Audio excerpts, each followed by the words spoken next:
मला ही अपॉर्च्युनिटी मिळाली त्याबद्दल खूप खूप आभार आहेत. अनुरूपची टॅगलाईन तुम्हाला सगळ्यांना माहिती आहे, इथे लग्न जमते. अनुरूपमध्ये लग्न जमतंच, प्रश्नच नाही.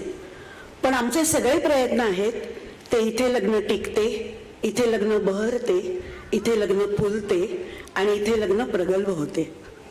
सध्याची समाजातली परिस्थिती जी आहे ती चिंताजनक आहे. डिव्होर्सचं प्रमाण वाढलेलं आहे. त्यामुळे मला नेहमी असं वाटतं की जमलेलं लग्न टिकलंच पाहिजे. किमान आपण 40 वर्ष तरी पती पत्नी एकत्र राहणार आहोत. पती पत्नीचं युनिट हे एक असतं आणि घरामध्ये ज्या वेळेला आपल्याला शांतता असते मानसिक, त्याच वेळेला आपण बाहेर जाऊन उत्तम पद्धतीचं काम करू शकतो. ज्या वेळेला आपलं घर उत्तम असतं त्याच वेळेला समाजाची क्वालिटी उत्तम राहते आणि समाज ज्या वेळेला उत्तम होतो त्याच वेळेला देशाची प्रगती होते.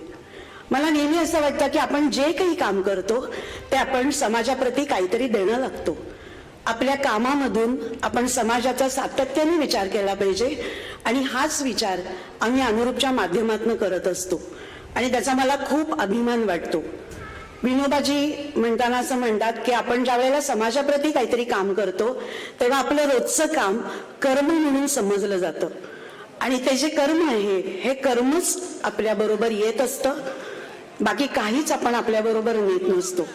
त्यामुळे मला नेहमी असं वाटतं की इथे लग्न जे जमतं ना ते शेवटपर्यंत टिकलं पाहिजे आणि नवरा बायकोनी एकमेकांना सांभाळून, एकमेकांची प्रगती होत, एकमेकांची जेलसी न करता एकमेकांच्या आयुष्यामध्ये व्हॅल्यू ॲडिशन केली पाहिजे, एवढंच माझं मागणं आहे. धन्यवाद.